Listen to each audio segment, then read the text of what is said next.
Thank you very much. My next guest directed a film called Halloween that became the most successful independent production in motion picture history. His latest film, about to open, is called The Thing. Please welcome John Carpenter.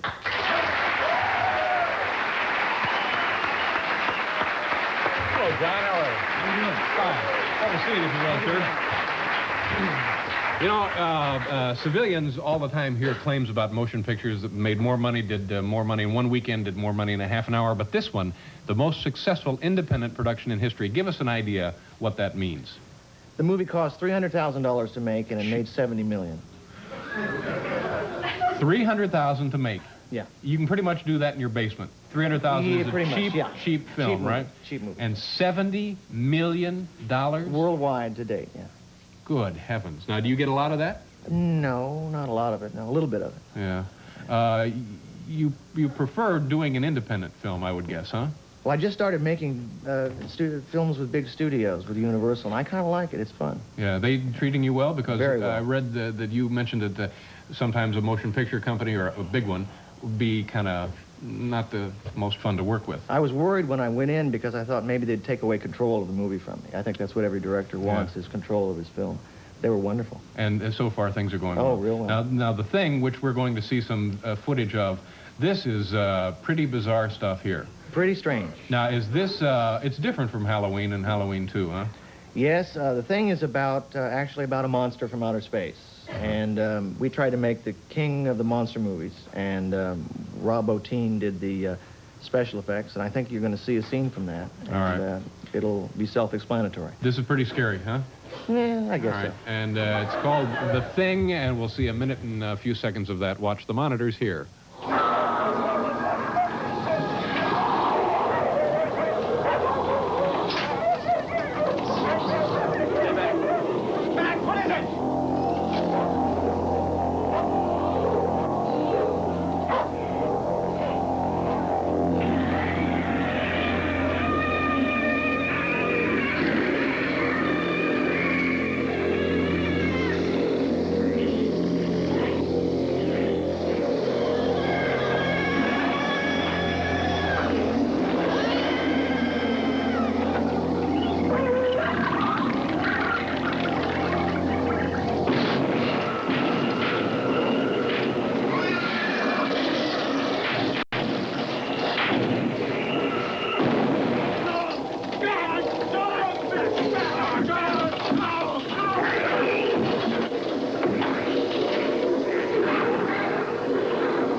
So then it's the story of a boy and his dog, huh?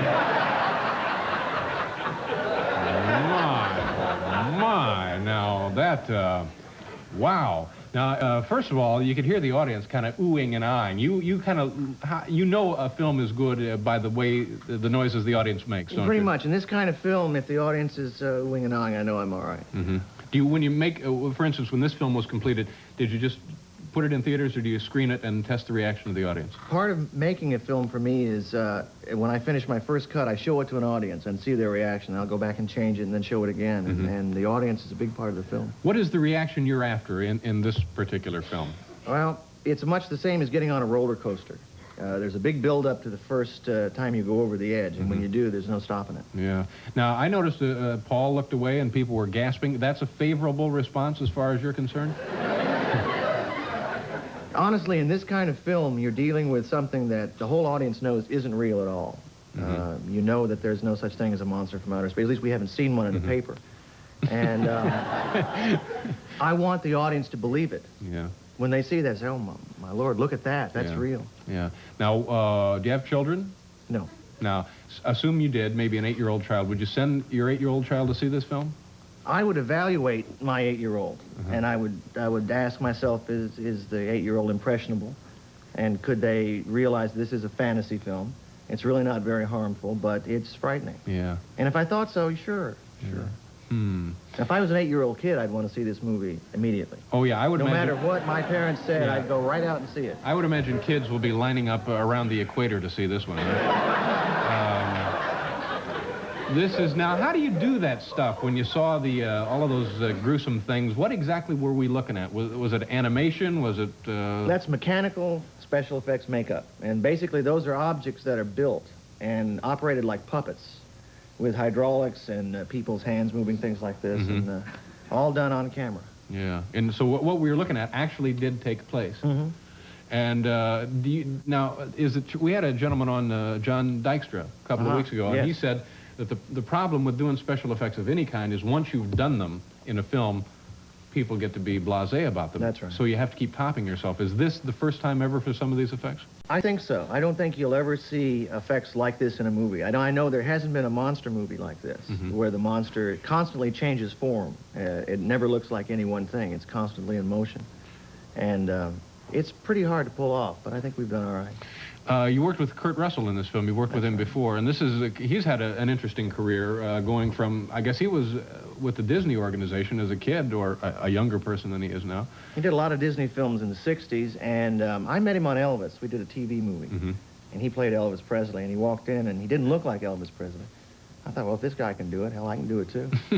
And we worked together on Escape from New York, and finally The Thing, and I think he's a brilliant actor, and he's also a real close friend. Yeah. People talk about you and compare you to Hitchcock. Is that a legitimate comparison in your Well, I'm very flattered by that. I really am, I think, more influenced by a director, Howard Hawks. I don't know if you're familiar with him. He did the first version of The Thing from Another World. I admire his work a lot. Now, The Thing itself, what are we talking about here? What exactly is The Thing? Well, The Thing is an alien organism that has been buried in the ice in Antarctica for 100,000 years. And what it does is imitate other life forms perfectly. So that, for instance, in the audience here, the problem might be that several of them, or all of them, could be The Thing. Yeah. I've had that feeling occasionally. What are we doing? We're pausing here. I guess we'll come back unless something catastrophic takes place here in the studio. We'll be right back.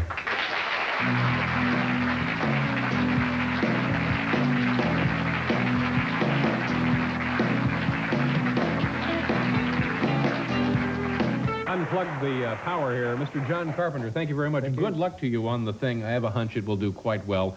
Also, my thanks to Hank Williams Jr. and Elaine Boozler, our announcer, Mr. Bill Wendell, Paul Schaefer, and the band. Ladies and gentlemen, you, the studio audience. Tomorrow night, Allen Ginsberg will be here. Sports Specials producer Bud Greenspan will have viewer mail, plus the Bird Lady of Queens, Arlene Thomas, and Do's and Don'ts with Frank and Fred. Good night.